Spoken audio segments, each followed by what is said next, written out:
Try to understand here. Modal verb part 2. Okay. So in this session, first of all, I'm going to talk about uh, uh, can in details. Sorry, আমরা part 3 থেকে করব। কিভাবে negative interrogative করতে হয় সেটা গত ক্লাসে দেখিয়েছিলাম। তো প্রতিটা মডাল ভার্বের একটা আলাদা ব্যবহার আছে। সেই ব্যবহারটাকে আমাদের একটু ভালোভাবে বুঝতে হবে, একটু ডিটেলসে বুঝতে হবে, নেওয়ার চেষ্টা করতে হবে। তো প্রথমত যেটা আসে সেটা হচ্ছে ইউজেস অফ ক্যান ভার্ব। দেখেন, ক্যান হচ্ছে একটি মডাল অক্সিলিয়ারি ভার্ব। ক্যান শব্দটি সেন্টেন্সে বিভিন্ন জায়গায় বসে ভিন্ন ভিন্ন অর্থ প্রদান করে থাকে। এখন আমরা দেখব ক্যান শব্দটি সেন্টেন্সে কতভাবে বসতে পারে এবং কত ধরনের অর্থ দিতে পারে। স্ট্রাকচার 1, ক্যান প্লাস ভার্বের বেস ফর্ম, যেটা অ্যাবিলিটি প্রকাশ করে। Structure 2, can be plus noun, কোনো কিছু হতে পারে বোঝায়। Structure 3, can be plus position. আপনাদের মনে থাকার কথা, আমি আপনাদের বি ভার্বের ব্যবহার শিখিয়েছিলাম। বি এর প্রেজেন্ট ফর্ম হচ্ছে অ্যামিজার, বাট বি হচ্ছে একটা রুট ফর্ম বা বেস ফর্মের ভার্ব। এই বি এর মানে কি বলছিলাম, বি এর বাংলা অর্থ আমি আপনাদেরকে বলছিলাম যে হাওয়া বা থাকা। অর্থাৎ বি ভার্বের পরে আমার এক্সটেনশনে যদি পার্সন থাকে বা নাউন থাকে তাহলে বি এর মানে হওয়া। যদি প্লেস থাকে বা অ্যাডভার্ব থাকে তাহলে বি এর মানে থাকা। এখানে সেই কথাটা বলছে। আর একটা হচ্ছে ক্যান হ্যাভ প্লাস পজিশন, অর্থাৎ কারো অধিকারে বা কারো মালিকানায় কোনো কিছু আছে এইটা মেনশন করার জন্য ক্যান হ্যাভ প্লাস পজিশন, অর্থাৎ একটা আহ জায়গা বসে। আমি সেগুলো দেখাচ্ছি আপনাদের। তো প্রথমত দেখেন, ক্যানের মেইন যে ব্যবহারটা বা ইন জেনারেলি ক্যানটাকে আমরা যেভাবে ইউজ করি, আমরা জানি ক্যান মানে পারা, এবং অ্যাবিলিটি অর্থে সেটা বসে, অর্থাৎ সামর্থ্য অর্থে পারা বোঝায়। ক্যানের পর মেইন ভার্বের বেস ফর্ম হবে। ক্যানটা কি modal verb. So I can do the work, আমি কাজটা করতে পারি। আই ক্যান প্লে ক্রিকেট, আমি ক্রিকেট খেলতে পারি। I can run 20 miles at a stretch, আমি একটানা 20 মাইল দৌড়াতে পারি। আই ক্যান স্পিক ইংলিশ, আমি ইংরেজি বলতে পারি। They can sing a song, তারা গান গাইতে পারে। এরপর দেখেন, এখানে আরেকটা বিষয় বলছে, এই মডাল ভার্ব গুলো কিন্তু অনেক বৈচিত্র্যময়, ডিফারেন্ট কাইন্ডস অফ মিনিং এরা ক্রিয়েট করে বা তৈরি করে থাকে। তো এখানে আরেকটা বিষয় বলছে, এই ক্যান ভার্বটা আবার রিকোয়েস্ট, পারমিশন বা সাজেশন, অর্থাৎ অনুরোধ, অনুমতি বা পরামর্শ দেওয়া অর্থে এই ক্যান ভার্বের ব্যবহার আমাদের ইংলিশ ল্যাঙ্গুয়েজে হয়। কোথায় বলছি? অনুরোধ, অনুমতি বা পরামর্শ দেওয়া অর্থে। মানে এই জায়গাটাতে আপনার আপনার ভুলে যেতে হবে যে ক্যান মানে পারা।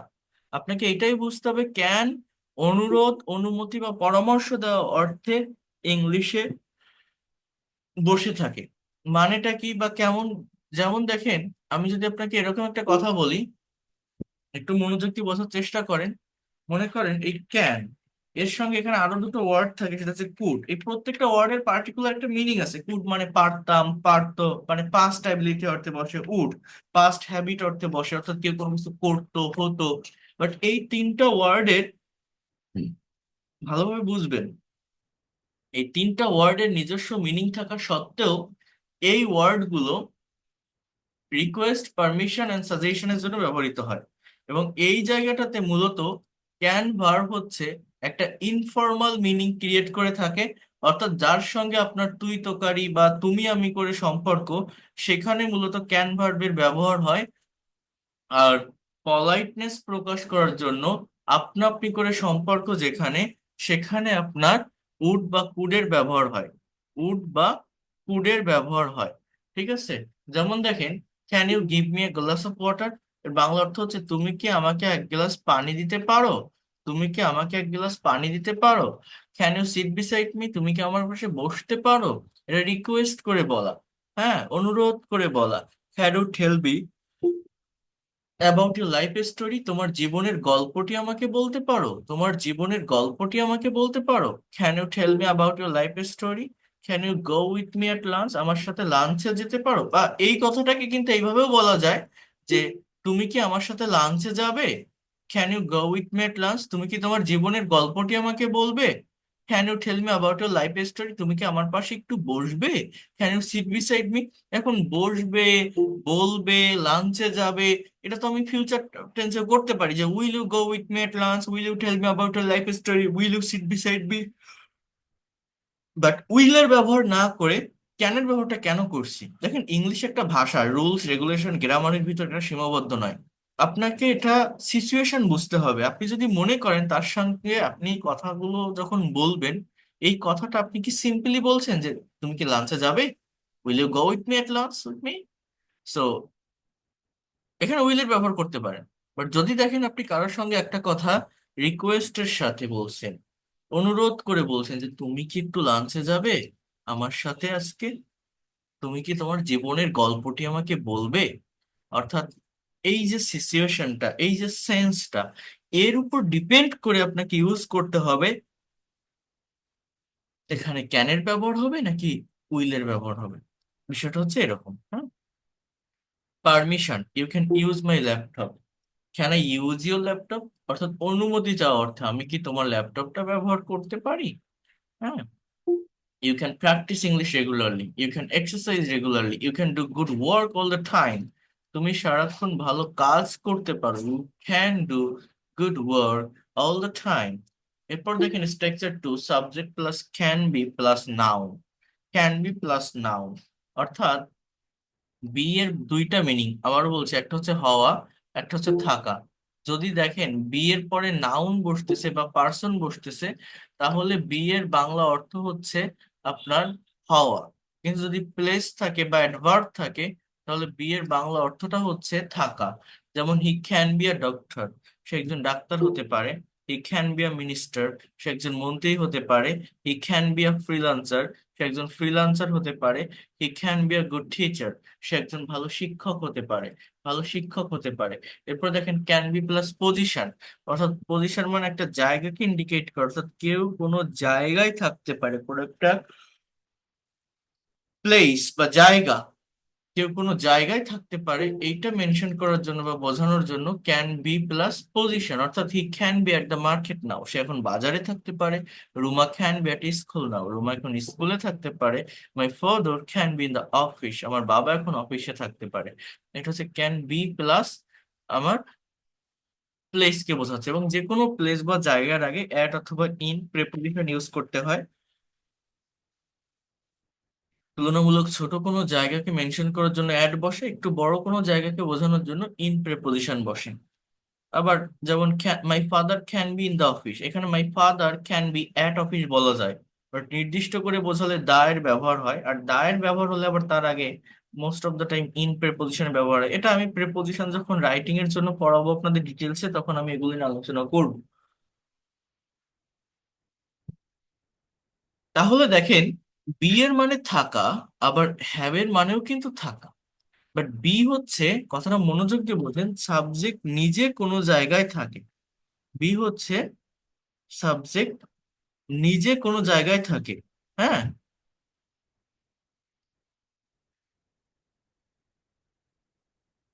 সাবজেক্ট নিজে কোনো জায়গায় থাকে, এইটা মেনশন করার জন্য বা এটা বোঝানোর জন্য আমাদের মূলত বি ভার্বের ব্যবহারটা হয়।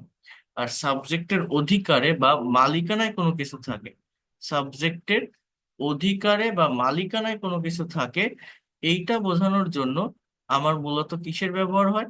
অধিকার বা মালিকানা বোঝানোর জন্য হ্যাবের ব্যবহার হয়। অর্থাৎ she can have a garden in the village, তার গ্রামে একটা বাগান থাকতে পারে। He can have a car, তার একটা গাড়ি থাকতে পারে। He can have a car. Ruma can have a beautiful mobile, রুমার সুন্দর একটা মোবাইল থাকতে পারে।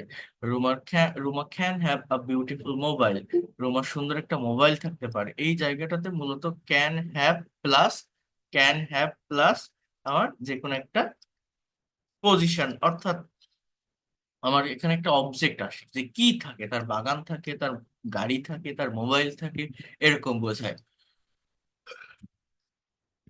In the same way, you can use could verb instead of can for mentioning past ability।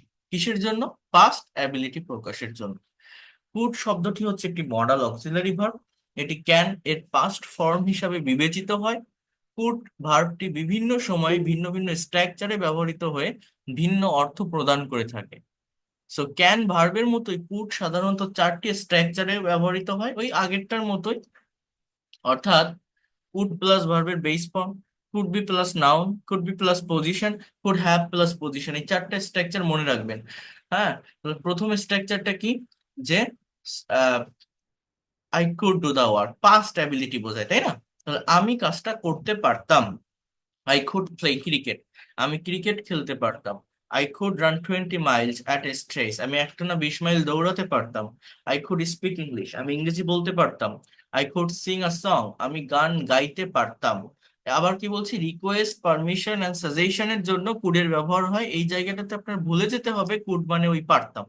অর্থাৎ এই জায়গাটাতে আমি যখন ক্যানের পরিবর্তে কুডের ব্যবহার করছি, এই কথাটা ফর্মালি বলা বোঝায়, অর্থাৎ যার সঙ্গে আপনা আপনি করে সম্পর্ক, politeness. Could you lend me some money, আপনি কি আমাকে কিছু টাকা ধার দিতে পারবেন? এখানে কিন্তু পারবেন হবে, হ্যাঁ। আপনি যদি বলতেন can you lend me some money, তুমি কি আমাকে কিছু টাকা ধার দিবে, তুমি কি আমাকে কিছু টাকা ধার দিতে পারবে, এরকম। অর্থাৎ ক্যানটা ইনফর্মাল মিনিং দেয়, যার সঙ্গে তুই তকারি করে সম্পর্ক, তুমি আমি করে সম্পর্ক, আপনার থেকে বয়সে ছোট বা ইনফর্মাল কথা যার সঙ্গে বলেন, সেখানে আপনারা কিসের ব্যবহার করতে পারেন, ক্যানের ব্যবহার। আদারওয়াইজ আপনারা ব্যবহার করতে পারেন কুড ভার্বের। Could you sit beside me, আপনি কি আমার পাশে বসবেন? Could you tell me about your life story, আপনার জীবনের গল্পটি আমাকে বলবেন? Could you go with me to lunch, আমার সঙ্গে লাঞ্চে যাবেন? Could you go with me to lunch, হ্যাঁ, অর্থাৎ আমার সাথে লাঞ্চে যেতে পারবেন, এরকম আর কি। You could practice English regularly. You could exercise regularly. You could do good work all the time. ঠিক আছে? তো এখানে হচ্ছে পরামর্শ দেওয়া অর্থে, অর্থাৎ সাজেশন অর্থেও কুড এর ব্যবহার হয়। এরপরে যেটা বলছি, কুড বি প্লাস নাউন। হ্যাঁ, কুড বি প্লাস নাউন, অর্থাৎ he could be a doctor, সে একজন ডাক্তার হতে পারতো। She could be a teacher, সে একজন শিক্ষক হতে পারতো। They could be good players, তারা ভালো প্লেয়ার হতে পারতো। Rahim could be a great scientist. My father could be a businessman. একটু একটা মিনিট একটু ওয়েট করেন, আপনারা এটা একটু দেখতে লাগেন।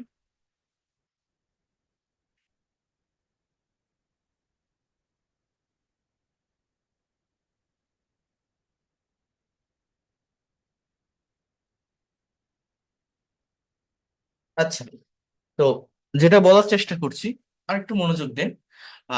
She could be at the park then, সে তখন পার্কে থাকতে পারতো। They could be in the field, তারা মাঠে থাকতে পারতো। Rahim could be at the market, Rahim বাজারে থাকতে পারতো। বাংলাটা বোঝেন, কুড বি এর পরে যদি প্লেস বসে তাহলে বি এর মানে হচ্ছে থাকা, যদি পার্সন বসে বি এর মানে হচ্ছে হওয়া। ইউ কুড বি, এখানে একটা প্রেপোজিশন হবে। For example, you could be in the school, তুমি স্কুলে থাকতে পারতে, তুমি স্কুলে থাকতে পারতে। আর কুড হ্যাভ মানে কি, আমি বলছি বি মানে থাকা, হ্যাভ মানেও থাকা, বাট বি এর মানে হচ্ছে সাবজেক্ট নিজে কোনো জায়গায় থাকে, আর হ্যাভ এর মানে হচ্ছে সাবজেক্টের অধিকারে বা মালিকানায় কোনো কিছু থাকে।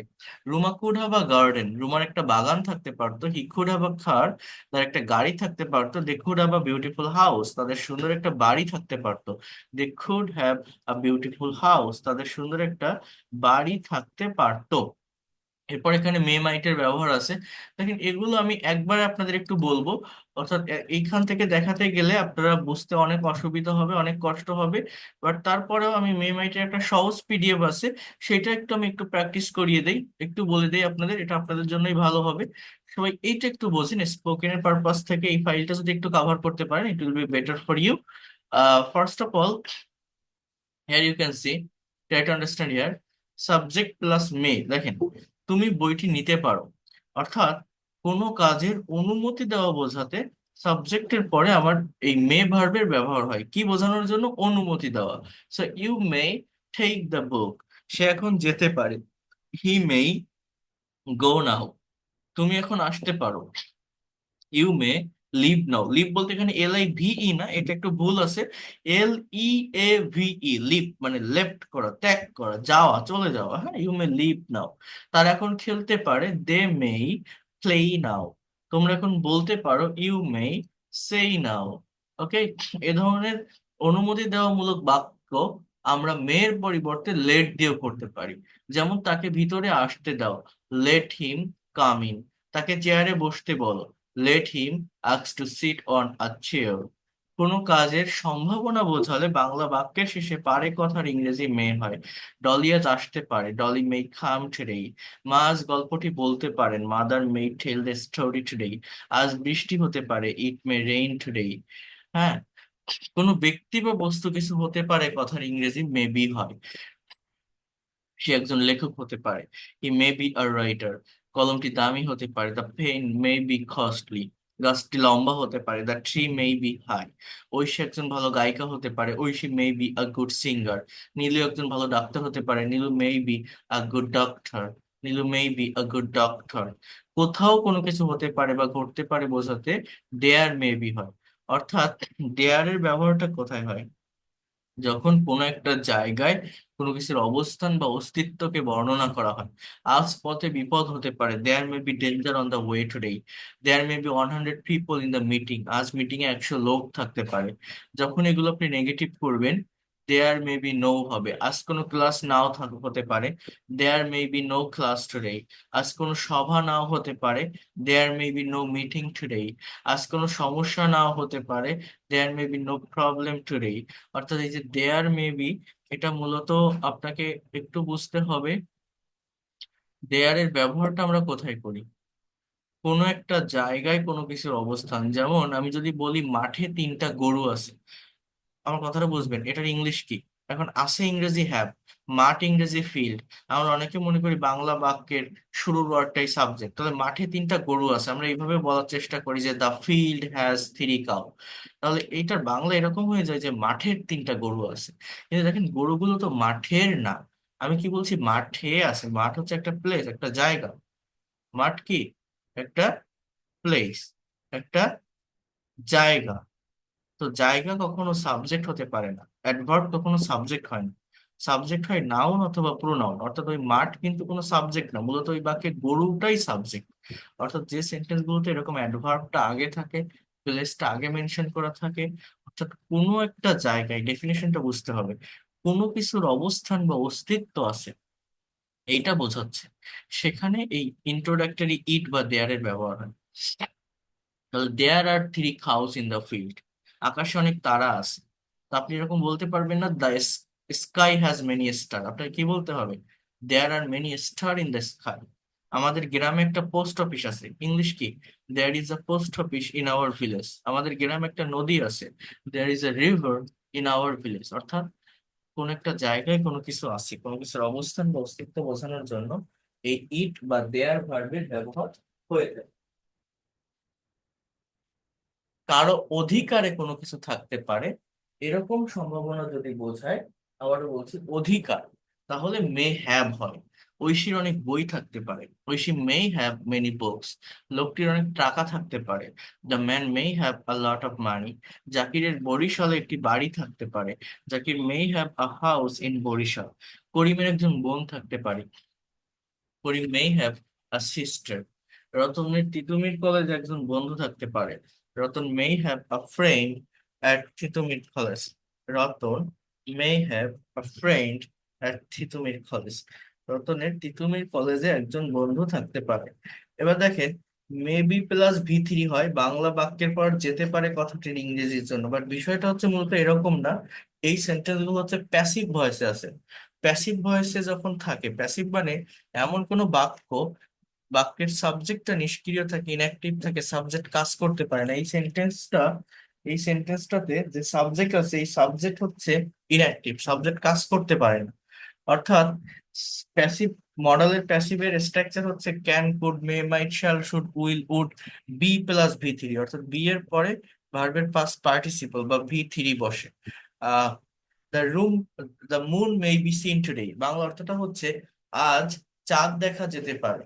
অর্থাৎ সাবজেক্ট কি? চাঁদ। দেখবে কারা? মানুষ দেখে। তো সাবজেক্ট যে, এটা কিন্তু কোনো কাজ করতেছে না, এটা চাঁদ চাঁদের জায়গায় আছে। তো এই কথাটা বলার জন্য এই মে বি প্লাস সিন, অর্থাৎ সি এর পাস্ট পার্টিসিপল সিন, এটা আমি যখন প্যাসিভ করাবো তখন বিষয়গুলোকে ইন ডিটেলস আমি বুঝাবো আপনাদেরকে। তো আমি যদি বলতাম আমরা চাঁদ দেখতে পারি, তখন কিন্তু জাস্ট এতটুকুই বললে হতো যে we may C the moon today. We may C the moon today, এরকম বলতে পারতাম। বাড়িটি বেশি দামে বিক্রি করা যেতে পারে, the house may be sold at high price. The house may be sold at high price. বাড়িটি বেশি দামে বিক্রি করা যেতে পারে, সাবজেক্ট কে? বাড়ি। তাহলে মে বি প্লাস সেলের পাস্ট পার্টিসিপল সোল্ড। অর্থাৎ এই স্ট্রাকচার গুলো কেন কেন হয়, কখন হয়, এই যে সেন্টেন্সে যে সাবজেক্ট গুলো আছে এই সাবজেক্ট গুলো ইনঅ্যাক্টিভ, সাবজেক্ট কোনো কাজ করতেছে না, কাজটা অন্য কারো দ্বারা সম্পন্ন হচ্ছে। যার দ্বারা কাজটা হচ্ছে সে লোকটা বা সে ব্যক্তিটাকে মেনশন করা থাকতেও পারে, নাও থাকতে পারে। ঠিক আছে, চোরটিকে আর শাস্তি দেওয়া যেতে পারে, তাহলে কি বলছে, the thief may be punish today. But যদি বলেন আমরা চোরটিকে শাস্তি দিতে পারি, we may punish the thief, এরকম, হ্যাঁ। বাট সাবজেক্টে যে চোর, চোর কিন্তু কিছু করতেছে না, চোরকে শাস্তি দিবে মানে কাজ কিন্তু অন্যরা করবে। তো এরকম ইনঅ্যাক্টিভ বা নিষ্ক্রিয় সাবজেক্ট হলে এই may be plus V three অর্থাৎ ভার্বের পাস্ট পার্টিসিপল ফর্ম আমাদের বলবে। গল্পটি আজ বলা যেতে পারে, the story may be told today. কলাটি আজ খাওয়া যেতে পারে, the banana may be eaten today. কোন রকম ইচ্ছা বা প্রার্থনা সূচক বাক্যে মে ব্যবহৃত হয়, যেমন তুমি জীবনে সুখী হও, may you be happy in life. এটা এগুলোকে অপারেটিভ সেন্টেন্স বলে। আপনারা জানেন ইংলিশ ল্যাঙ্গুয়েজে অর্থ এবং গঠন অনুসারে সেন্টেন্স হয়, এবং এই অর্থ অনুসারে সেন্টেন্স পাঁচ প্রকার: অ্যাসার্টিভ, ইন্টারোগেটিভ, ইম্পারেটিভ, এক্সক্লেমেটরি এবং অপটাটিভ। অর্থাৎ অ্যাসার্টিভ সেন্টেন্সের আগে মে যুক্ত করলে সেটা অপটাটিভ হয়ে যায়। এই ইচ্ছা বা প্রার্থনা সূচক বাক্য যেগুলো এখানে দেখছেন এগুলো মূলত অপটাটিভ সেন্টেন্স। হ্যাঁ, আল্লাহ তোমার ভালো করুন, may Allah bless you, may you prosper in life, may you live long, may you live in peace, তুমি শান্তিতে বসবাস করো, তাই না? তো এরপরে দেখেন, ক্রিয়ার পর থাকতে পারে কথার জন্য মে হ্যাভ প্লাস ভি থ্রি, অর্থাৎ এটা পারফেক্ট টেন্সের একটা সেন্স দেয়। যেমন রতন তোমাকে দেখে থাকতে পারে, যেমন এটা আপনার ফিউচার পারফেক্ট টেন্স, কেউ কিছু করে থাকবে, কোন একটা কাজ হয়ে থাকবে, ওই বিষয়গুলো হয়ে থাকতে পারে, করে থাকতে পারে। এখানে আবার ওই উইল হ্যাভ বা শ্যাল হ্যাভ না হয়ে may have plus V three হচ্ছে, হ্যাঁ।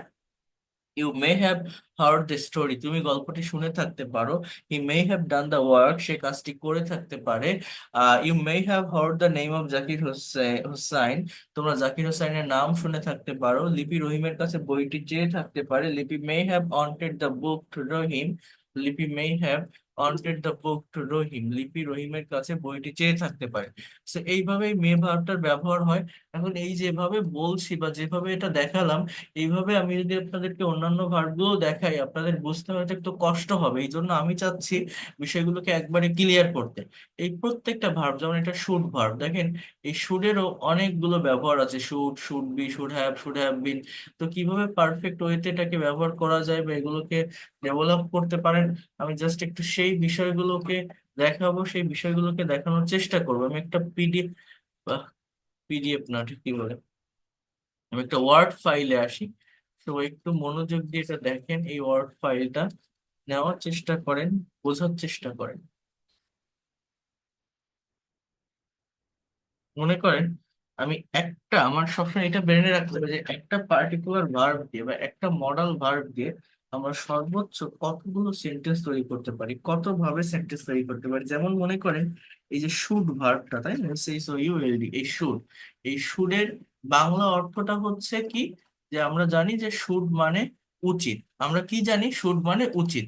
তাহলে আমি যদি এই ভার্বটা দিয়ে কয়েকটা সেন্টেন্স তৈরি করি, যেমন একটা টেন্সে আমরা একটা পার্টিকুলার ভার্ব দিয়ে 12টা সেন্টেন্স তৈরি করতে পারি। এখানে ওই টেন্সের সেন্স গুলো মেনটেন করে বিভিন্ন সেন্টেন্স তৈরি হয়। যেমন দেখেন, হি শুড, অর্থাৎ এইটুকুর বাংলা কি, হি শুড মানে কি, হি শুড মানে তার উচিত, হি শুড ডু দা, যদি এরকম একটা বাক্য বলি, he should do the work, এর বাংলা অর্থ হচ্ছে তার কাজটা করা উচিত, তার কাজটা করা উচিত। এবার দেখেন এই সেন্টেন্সটার আবার একটা রিভার্স স্ট্রাকচার আছে, সেটা হচ্ছে the work should be done, অর্থাৎ এই কাজটা করা উচিত। কি বললাম, he should do the work, তার কাজটা করা উচিত, the work should be done, এই কাজটা করা উচিত। আবার দেখেন এই বি এর কতগুলো ফাংশন আছে, কতগুলো ব্যবহার আছে। আমি যদি এরকম একটা সেন্টেন্স বলি যে he should be a doctor, এর বাংলা অর্থ হচ্ছে তার একজন ডাক্তার হওয়া উচিত। আবার আমি যদি বলি he should B at home, এর বাংলা অর্থ হচ্ছে তার বাড়িতে থাকা উচিত। অর্থাৎ বি এর মানে হওয়া এবং থাকা দুটোই। যদি বি এর পরে পার্সন থাকে বা নাউন থাকে, বি এর মানে হওয়া, যদি বি এর পর প্লেস থাকে বা অ্যাডভার্ব থাকে, বি এর মানে থাকা। আবার আমি যদি এরকম ভাবে একটা কথা বলি, he should be doing the work এর বাংলা অর্থ হচ্ছে তার কাজ করতে থাকা উচিত। যেমন ফিউচার কন্টিনিউয়াস টেন্স আছে না, ডেফিনিশনটা কি? ভবিষ্যতে কোনো একটা কাজ হতে থাকবে বা চলতে থাকবে, কেউ কোনো কিছু করতে থাকবে, সাবজেক্ট প্লাস শ্যাল বি বা উইল বি প্লাস ভার্বের সঙ্গে আইএনজি। ওই শ্যাল উইল না দিয়ে ওইখানে জাস্ট শুড বি প্লাস ভার্বের সঙ্গে আইএনজি দেন। আমি যদি বলি সে ফুটবল খেলতে থাকবে, he will be playing football. আমি ভাত খেতে থাকবো, I will be eating rice. তাহলে কারো কোনো একটা কাজ করতে থাকা উচিত, প্রোগ্রেসিভ বা কন্টিনিউয়াস একটা মুড দেয়। এখানে শুড বি প্লাস ভার্বের সঙ্গে আইএনজি হয়। He should be doing the work, তার কাজটা করতে থাকা উচিত। He should be learning English, তার ইংরেজি শিখতে থাকা উচিত। You should be learning learning English, তোমার ইংরেজি শিখতে থাকা উচিত। অর্থাৎ একটা বি এর পর কত ধরনের বিষয় আমার এখানে আসতেছে দেখেন। শুড বি এর পরে বি থ্রি, শুড বি এর পরে নাউন, শুড বি এর পরে প্লেস, শুড বি এর পরে ভার্বের সাথে আইএনজি। এই ফাংশন গুলো আমাকে একটু বুঝতে হবে। আবার দেখেন আমি যদি বলি যে should have he should have a car, তার একটা গাড়ি থাকা উচিত। এই হ্যাভ হচ্ছে কারো অধিকারে কোনো কিছু থাকা বা কারো মালিকানায় কোনো কিছু থাকা। এইটা মেনশন করার জন্য, এটা বোঝানোর জন্য মূলত এই হ্যাভ এর ব্যবহার হয়। He should have a car, তার একটা গাড়ি থাকা উচিত, তার একটা গাড়ি থাকা উচিত। আবার আমি যদি এরকম একটা কথা বলি, he should have he should have done the work, কথাটা একটু বোঝার চেষ্টা করেন। আমি যদি এরকম একটা কথা বলি, should have done the work, অর্থাৎ এই সেন্টেন্সটার বাংলা অর্থ হচ্ছে, এই সেন্টেন্সটার বাংলা অর্থ হচ্ছে যে তার কাজটা করা উচিত ছিল। এর বাংলা অর্থটা এরকম, তার কাজটা করা উচিত ছিল। আবার আমি যদি এরকম একটা কথা বলি, the work should have been done, এর বাংলা অর্থ হচ্ছে এই কাজটা করা উচিত ছিল, এই কাজটা করা উচিত ছিল। আবার আমি যদি বলি হি শুড হ্যাভ, দেখেন এখানে যে ফাংশনটা, হি should have been a doctor, অর্থাৎ তার একজন ডাক্তার হওয়া উচিত ছিল। আবার আমি যদি এরকম একটা সেন্টেন্স বলি, he should have bin at home, এর বাংলা অর্থটা হচ্ছে তার বাড়িতে থাকা উচিত ছিল। He should have been a doctor, তার একজন ডাক্তার হওয়া উচিত ছিল। He should have bin at home, তার বাড়িতে থাকা উচিত ছিল, তার বাড়িতে থাকা উচিত ছিল। আবার আমি যদি এরকম ভাবে একটা সেন্টেন্স বলি, he should have been doing the work for long time, এটাও একটা কমপ্লিট সেন্টেন্স এবং কারেক্ট সেন্টেন্স। এটা পারফেক্ট কন্টিনিউয়াস একটা সেন্স দেয় যে তার অনেক দিন ধরে কাজটা করতে থাকা উচিত। Continuous but period of time যদি থাকে, এটাকে আমরা পারফেক্ট কন্টিনিউয়াস বলি। তাহলে দেখেন একটা সুর দিয়ে টোটাল আমি যে বাক্যগুলো লিখলাম, টোটাল কতগুলো সেন্টেন্স হলো? 11টা সেন্টেন্স হলো। এই যে 11টা সেন্টেন্স একটা শুড ভার্ব দিয়ে লিখলাম, এই 11টা সেন্টেন্সের বাংলা অর্থটা যদি আপনারা বোঝেন, বাংলা অর্থটা যদি আপনারা করতে পারেন, এই সুরের পরিবর্তে আপনি যে মডালই বসান না কেন সেইভাবেই উত্তরটা আসবে। এর বাইরে তেমন আর কোনো স্ট্রাকচার নেই। অর্থাৎ হি শুড না বলে যদি বলেন he can do the work, সে কাজটা করতে পারে। He could do the work, সে কাজটা করতে পারতো। He must do the work, সে অবশ্যই কাজটা করবে। He would do the work, সে কাজটা করতো। হ্যাঁ, hmm, he would do the work, he might do the work, যে কোনো কিছু, হি মে ডু দা ওয়ার্ক বলতে পারেন। এবার the work should be done না বলে দা ওয়ার্ক আপনি এখানে বলতে পারেন যে the work can be done, এই কাজটা করা যেতে পারে। The work could be done, এই কাজটা করা যেতে পারতো। The work should be done, এটা তো বললাম এই কাজটা করা উচিত। The work must be done, এই কাজটা অবশ্যই করা হবে। The work mite be done, এই কাজটা করা যেতেও পারতো। MIGHT, might be done. The work would be done, এই কাজটা করা যেত। বি মানে would be plus V three. So এইভাবে আপনার এখানে যতগুলো সেন্টেন্স আছে, আপনি যদি এরকম ভাবে এই মডেল গুলোকে ব্যবহার করতে পারেন পরপর, আপনি যে মডেল ইউজ করবেন সেইভাবে আপনার সেন্টেন্সের মিনিং দিবে বা সেন্টেন্স বা বাক্যের অর্থটা মূলত এসে থাকবে, আসবে। তো এটা আপনাদেরকে একটু ভালোভাবে করতে হবে, ভালোভাবে একটু ডেভেলপ করতে হবে। যদি ডেভেলপ করতে পারেন, আশা করি এই মডাল ভার্বের জায়গাটাতে আপনি নিজেই মাস্টার্স হতে পারবেন। মডাল ভার্ব নিয়ে আপনার কোনো ধরনের কোথাও কোনো প্রবলেম ফেস করতে হবে না। এখন দেখেন আমি যে এই যে স্ট্রাকচার লিখছি, এরকম স্ট্রাকচারের মতো করে লিখে দেখালে হয়তো অনেকে বুঝতে পারে না, বিষয়গুলোকে জানে না, নিতে পারে না যে অ্যাকচুয়ালি প্র্যাকটিক্যাল লাইফে আমরা এগুলোকে কিভাবে কোথায় ইউজ করি। মনে করেন আপনার একটা ছেলে বা আপনার একটা মেয়ে, তাকে আপনি বিয়ে দিয়েছেন। এখন বিয়েতে আপনার কিছু কাছের রিলেটিভস বা আত্মীয় স্বজনদেরকে আপনি নিমন্ত্রণ করেননি। না করার কারণে তারা পরে আপনাকে গালিগালাজ করছে বা আপনার নামে খারাপ কথা বলছে যে ওর মেয়েটাকে বিয়ে দিল, আমাদের একবার জানালো না। এইগুলো শুনে আপনি এখন অনুতপ্ত হয়ে গেছেন। এখন আপনি বলছেন যে ওদেরকে আমার বিয়েতে নিমন্ত্রণ করা উচিত ছিল, বা আমার মেয়ের বিয়েতে নিমন্ত্রণ করা উচিত ছিল, ওদের তো নিমন্ত্রণ করা হয়নি। তো এই কথাটা আপনারা কেউ ইংলিশে বলতে পারেন যে ওদেরকে নিমন্ত্রণ করা হয়নি, ওদেরকে নিমন্ত্রণ করা উচিত ছিল? ইংলিশ কি হবে, কেউ বলতে পারবেন? Should have invited them. না। তো দেখেন, এই এই যে সেন্টেন্সটা আমি বললাম, এগুলো কিন্তু খুবই প্র্যাকটিক্যাল সেন্টেন্স, এটা আমরা আমাদের ডে টু ডে লাইফে হরহামেশা ব্যবহার করি। বাট আমরা যদি শুধু এই স্ট্রাকচার শিখে রাখি, প্র্যাকটিক্যালি বিষয়গুলোকে অ্যাপ্লাই করতে না পারি, তাহলে কখনোই ডেভেলপ করতে পারবো না। তো তাদেরকে নিমন্ত্রণ করা হয়নি, এই সেন্টেন্সটা প্রেজেন্ট পারফেক্ট টেন্স বা পাস্ট ইনডিফিনিট টেন্সে লেখা যায়। দে ওয়ার নট ইনভাইটেড, বা এভাবেও বলা যায় they have not been invited. এটা হচ্ছে প্রেজেন্ট পারফেক্ট টেন্সের প্যাসিভের স্ট্রাকচার। এর বাংলা অর্থ তাদেরকে নিমন্ত্রণ করা হয়নি। ইন মাই, আপনি বলতে পারেন DAUGHTER, ডক্টরস ম্যারেজ সেরিমনি। এবার আপনি আবার এই কথাটা বলছেন যে ওদেরকে নিমন্ত্রণ করা উচিত ছিল, অর্থাৎ ওদের মানে তারা, অর্থাৎ সাবজেক্ট হচ্ছে দে, এরা কোনো কাজ করতেছে না, কাজটা আমি করবো, বাট আমাকে কিন্তু আমি এখানে মেনশন করতেছি। আমি কি বলছি? They should, SHOULD, they should have been, they should SHOULD, they should have been invited in our marriage ceremony, or my daughter's marriage ceremony. তো এই যে should have been invited কথাটা আমি লিখলাম, এই যে should have been invited কথাটা আমি লিখলাম, এই কথাটা হচ্ছে মূলত, দেখেন, এই অংশটা হচ্ছে মূলত এইটার structure. The work should have been done, এই কাজটা করা উচিত ছিল। এখানে কি বলছি? They should have been invited in my daughter's marriage ceremony, তাদেরকে নিমন্ত্রণ করা উচিত ছিল আমার মেয়ের বিয়ের অনুষ্ঠানে। হ্যাঁ, তাদেরকে নিমন্ত্রণ করা হয়নি। এখানে দে ওয়ার নট ইনভাইটেডও বলা যায়। এটা সিচুয়েশনের উপর ডিপেন্ড করে যে এটা কত আগের কথা। যদি রিসেন্টের কোনো কথা হয় তাহলে এই যেটা লিখছি এটা, যদি অনেক পাস্টের কোনো কথা হয় তাহলে দে ওয়ার নট ইনভাইটেড। এইভাবেই সেন্টেন্স বা এই বাক্যগুলো করতে হয়। তো এই যে কথাগুলো বলছি, এগুলো খুবই সিম্পল, প্রচুর ব্যবহৃত হয়, আমরা ডে টু ডে লাইফে বাংলায় বলি, বাট ইংলিশে প্রপার স্ট্রাকচার প্রপার সেন্স না জানার কারণে, প্র্যাকটিস না থাকার কারণে আমরা ইংলিশে কথা বলতে পারি না। তো এই বিষয়গুলোকে আপনাদেরকে একটু ডেভেলপ করতে হবে নিজে থেকে। বুঝতে পারছেন আমি কি বলছি? Yes, sir. এইগুলো Yes, sir.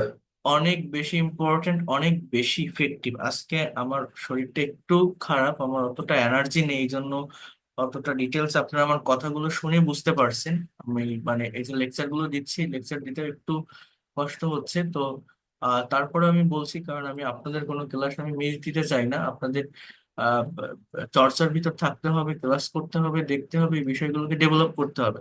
এখন আমি যে কথাটা আপনাদের মেইনলি বলতে চাচ্ছি সেটা হচ্ছে, এই যে মানে 11টা বাক্য আমি দিলাম, আপনাদের আমি একটা টাস্ক দিব বা একটা কাজ দিব বা একটা কথা আমি বলবো। সেটা হচ্ছে এই 11টা বাক্য, এই যেটা আপনারা দেখছেন, আপনাদের গ্রুপে আমি পাঠিয়ে দিয়েছি, এই বাক্যগুলোর অ্যাকচুয়াল বাংলা অর্থটা কি, বাংলা মিনিংটা কি, সেইটা একটু আপনারা এটার পাশে লিখবেন। আমি তো বলে দিলাম একবার যে he should do the work, মানে কি, তার কাজটা করা উচিত, the work should be done, এই কাজটা করা উচিত। এটা এই লেখাটা মানে ভুল হয়ে গেছে, ডিলিট করে দিই আমরা। তাহলে the work should be done, এই কাজটা করা উচিত, এই কাজটা করা উচিত। হ্যাঁ, এবার আমি কি বলছি? হি শুড বি আ ডক্টর, তার একজন ডাক্তার হওয়া উচিত। He should B at home, তার বাড়িতে থাকা উচিত। He should B at home, তার বাড়িতে থাকা উচিত। He should be doing the work, তার কাজটা করতে থাকা উচিত। He should have a car, তার একটা গাড়ি থাকা উচিত। বাংলাটা ভালোভাবে বোঝেন, নিজেরা করবেন। দরকার হলে এই যে ডু দিয়ে করা অন্য একটা নতুন ভার্ব নিয়ে আসেন, he should have he should have done the work, তার কাজটা করা উচিত ছিল। He should have been a doctor, he should have been a doctor, সে একজন ডাক্তার হতে পারতো। বাংলাটা হচ্ছে এরকম, সরি, তার ডাক্তার হওয়া উচিত ছিল। আমি যদি বলতাম he could have been a doctor, তাহলে এরকম মিনিং দিত। So he should have been a doctor, তার ডাক্তার হওয়া উচিত ছিল। He should have bin at home, তার বাড়িতে থাকা উচিত ছিল। অর্থাৎ এই যে শুড হ্যাভ বিন, এটা কিন্তু জাস্ট প্রেজেন্ট পারফেক্টের যে স্ট্রাকচার, হ্যাভ বা has been plus V three, future পারফেক্টের যে structure will have plus V three, এটা সেইটাই। মানে এটা কিন্তু কোনো পারফেক্ট কন্টিনিউয়াস না, ইভেন কোনো প্যাসিভও না। এই বিনটাই এখানে মূলত মেইন ভার্ব, বি এর পাস্ট পার্টিসিপল বিন। ঠিক আছে। আহ আর এই যে জায়গাটা, হি should have been doing the work for long time, এইটা হচ্ছে পারফেক্ট কন্টিনিউয়াস এর একটা সেন্স দেয়। যার বাংলা অর্থ হচ্ছে তার কাজটা করতে থাকা উচিত অনেক দিন ধরে, করতে থাকা উচিত অনেক দিন ধরে। তো নিজেরা একটা এটা প্র্যাকটিস করবেন, এটা করতে পারলে অন্যান্য মডাল ভার্ব গুলো ক্লিয়ার হয়ে যাবে। বাট ব্যতিক্রম কিছু আছে, উড ভার্ব এবং ইউজ টু ভার্ব, এই বিষয়গুলো নিয়ে আমি নেক্সট ক্লাসে আপনাদেরকে দেখাবো। বাট আজকে এই যেটা বললাম, যেটা আপনাদেরকে সেন্ড করলাম, পাঠিয়ে দিলাম, নিজেরা কিন্তু এটা একটু প্র্যাকটিস করবেন, আপনাদের করতে হবে। আমি আজকে আরেকবার একটু কনভারসেশনের ভিতরে যাব, তো একটু মনোযোগ দিয়ে বোঝার চেষ্টা করেন। এবং এই কনভারসেশনের পিডিএফ ফাইলটা আমি আপনাদেরকে পাঠিয়ে দিয়েছি। এই পিডিএফ ফাইলটা থেকে আপনারা নিজেরা একটু প্র্যাকটিস করবেন, কারণ আমি বারবার বলছি, আমি যা যা শিখতেছি, আমরা যা যা শিখবো, আমি আপনাদেরকে যা যা শিখাবো, শুধু রুলস স্ট্রাকচারের ভিতরে আমরা সীমাবদ্ধ থাকবো না। আমরা প্যাসেজ অ্যানালাইসিস করব, আমরা কনভারসেশন করব, একটা সেন্টেন্স কোন টেন্সে লেখা আছে এগুলো আমরা দেখবো, নেগেটিভ কেমন হয়, ইন্ট্রোগেটিভ কেমন হয়, বা একজন যখন আরেকজনের সঙ্গে কমিউনিকেশন করে, কনভারসেশন করে, সে কোন ধরনের স্ট্রাকচার গুলো মেইনলি বা most of the time use করে থাকে, এগুলো কিন্তু আমাদেরকে একটু দেখতে হবে। যেমন দেখেন, suppose you have a friend named Abir, মনে করো তোমার একজন বন্ধু নাম আবির, who is always using Facebook, যে সবসময় ফেসবুক ব্যবহার করছে, ইউজ করছে। Although Facebook has some merits, যদিও ফেসবুকের কিছু সুবিধা আছে, it has some demerits too, এটার কিছু অসুবিধাও আছে। Now write a dialog, now write a dialogue between you and your friend about good and bad side of Facebook. So here you can see the communication of two person. Hi Abir, how are you? I'm fine. What about you? Then I'm fine too. Then I have learned. So learned না বলে আপনি এখানে no ভার্বের ব্যবহার করতে পারেন, যে I have known, KNOWN, অর্থাৎ এটা প্রেজেন্ট পারফেক্ট টেন্স। বাংলাটা হচ্ছে এরকম, আমি জেনেছি, I have known, আমি জেনেছি that, যে I have known that you are addicted to Facebook, তুমি ফেসবুকে আসক্ত। Does it have any uses, এটার কি কোনো ব্যবহার আছে? ডাস কেন, সাবজেক্ট হচ্ছে ইট, প্রেজেন্ট ইনডিফিনিট টেন্স, এটা প্রেজেন্ট ইনডিফিনিট টেন্সে কোশ্চেন তৈরি করতে গেলে বা নেগেটিভ করতে গেলে ডু ডাজ এর ব্যবহার হয়। সাবজেক্ট থার্ড পারসন সিঙ্গুলার হলেই মূলত ডাজ বসে, তো ইট হচ্ছে third person singular. So does it have any uses মানে কি, এটার কি কোনো ব্যবহার আছে, এটার কি কোনো ব্যবহার আছে। হ্যাঁ, বলছে I have known that you are addicted, addicted শব্দটা কিন্তু একটা অ্যাডজেক্টিভ, এখানে আরটাই মেইন ভার্ব, বি ভার্বের সেন্টেন্স। অনেকেই অ্যাডিক্টেড কে ভার্ব বলে ফেলে, বাট এটা কিন্তু কোনো ভার্ব না, মনে রাখবেন। হ্যাঁ, এবার বলছে lots of usages, I think Facebook is changing our life, তাহলে সাবজেক্ট কি, ফেসবুক ইজ চেঞ্জিং, তাহলে এটা কোন tense, present continuous tense, is plus ভার্বের সঙ্গে আইএনজি। তাহলে বাংলাটা কি, আমার সাবজেক্টের পরেই প্রতিটা সেন্টেন্সের টেন্স থাকে, এবং এটা ধরে আমার অর্থটা বের করতে হবে, আইডেন্টিফাই করতে হবে যে ফেসবুক আমাদের জীবনকে চেঞ্জ করছে, পরিবর্তন করছে। Now we can keep connection with people across the world, exchange photo, get news of all sorts happening all around us. এখন আমরা উই ক্যান কিপ, আমরা রাখতে পারি, কানেকশন যোগাযোগ, উইথ পিপল মানুষের সাথে, across the world exchange photos, get news of all sorts happening all around us. That's right. Facebook is changing our lifestyle, but it has also some negative effects. কিন্তু এটার কিছু negative ইফেক্টসও আছে। বলছে what negative impact you think, you know that the young generation is going to be more and more addicted to Facebook. তুমি জানো যে নতুন প্রজন্ম ইজ গোয়িং টু বি, অর্থাৎ হতে যাচ্ছে, অনেক বেশি আসক্ত ফেসবুকে। ইভেন ইন দ্য ক্লাসরুম, এটা একটা just phrasal word, adverb of place, এগুলো শেষেও দেখা যাওয়া যায় যে they use Facebook even in the classroom, এমনও বলা যায়। অর্থাৎ সাবজেক্টটা এখানে মূলত দে ইউজড ভার্ব, ভার্বের প্রেজেন্ট ফর্ম, এটা প্রেজেন্ট ইনডিফিনিটনেস। দাস অর্থাৎ এভাবেই they waste their valuable time using Facebook, এভাবেই তারা তাদের মূল্যবান সময় নষ্ট করে ফেসবুক ব্যবহার করে। ইউজিং ফেসবুক মানে ফেসবুক ব্যবহারের মাধ্যমে, ফেসবুক ব্যবহার করে। Don't you agree with me, এটা প্রেজেন্ট ইনডিফিনিট টেন্সের একটা নেগেটিভ ইন্টারোগেটিভ সেন্টেন্স, যে তুমি কি আমার সাথে একমত না। Don't you agree with me, তুমি কি আমার সাথে একমত না। বলছে why not, Facebook is damaging our real emotional attachment. Nowadays, in the modern family, all the members individually keep busy with Facebook. They have no time to sit together and talk. So this is loosening our bonds in the family. কি বলছে? Facebook is now damaging, অর্থাৎ damage করে দিচ্ছে, নষ্ট করে দিচ্ছে আমাদের সত্যিকারের যে ইমোশনাল অ্যাটাচমেন্ট আছে। বর্তমান সময়ে যে মডার্ন পরিবারগুলো, সেখানে কি বলছে, সবাই all the members individually keep busy with Facebook, they have no time to sit together and talk. This is loosening, এটা হালকা করছে আমাদের বন্ডেজ, অর্থাৎ আমাদের যে বন্ধন ইন দ্য ফ্যামিলি। মানে বিষয়টা কি বলতে চাচ্ছে, যে বর্তমান সময়ে মডার্ন পরিবারগুলোতে প্রত্যেকের হাতে ফোন থাকে, বাবা ফোন ব্যবহার করছে, মা ফোন ব্যবহার করছে, ছেলে মেয়ে যে যার মতো তার নিজের ফোন নিয়ে ব্যস্ত, কেউ গেম খেলছে, কেউ অন্য কারোর সাথে চ্যাট করছে। তো নিজের পরিবারের যে সদস্যরা, তারা একজন আরেকজনকে সময় দিতে পারে না বা কথা বলে না, একসাথে বসে না, যে যার ফোন নিয়ে ব্যস্ত থাকে। তো এটা আমাদের একটু ক্ষতি করে দিচ্ছে, এটা আমাদের সত্যিকারের অ্যাটাচমেন্টকে দূরে সরিয়ে দিচ্ছে, বন্ধনকে হালকা করে দিচ্ছে। সেই কথাটা মূলত এখানে বোঝাচ্ছে। বলছে right, but you know often some fake news spread fast through Facebook. You know, তুমি জানো, অফেন, অফটেন বলবেন, অফেন বলবেন, প্রায় কিছু ভুয়া খবর, স্প্রেড মানে ছড়ায়, ফাস্ট মানে দ্রুত, থ্রু ফেসবুক। থ্রু শব্দটা হচ্ছে একটা প্রেপোজিশন, ফার্স্ট শব্দটা হচ্ছে একটা অ্যাডভার্ব। কিভাবে ছড়ায়, দ্রুত ছড়ায়, অ্যাডভার্ব। থ্রু মানে কি কি কি মাধ্যমে, হ্যাঁ কিসের মাধ্যমে, ফেসবুকের মাধ্যমে। Yes, that is another bad impact of Facebook. Then what's the solution? Solution is easy, we must not be addicted to it. আমরা অবশ্যই এটাতে আসক্ত হব না। বলছি yes, I agree with you, we have to use this social media wisely so that we can reap the best harvest from it and prevent its abuses. এখানে একটা idiomatic ফ্রেজের ব্যবহার হচ্ছে, বলছে আমি তোমার সাথে একমত, আমাদেরকে ব্যবহার করতে হবে সোশ্যাল মিডিয়া অয়েসলি, মানে বুদ্ধির সাথে, জ্ঞানের সাথে।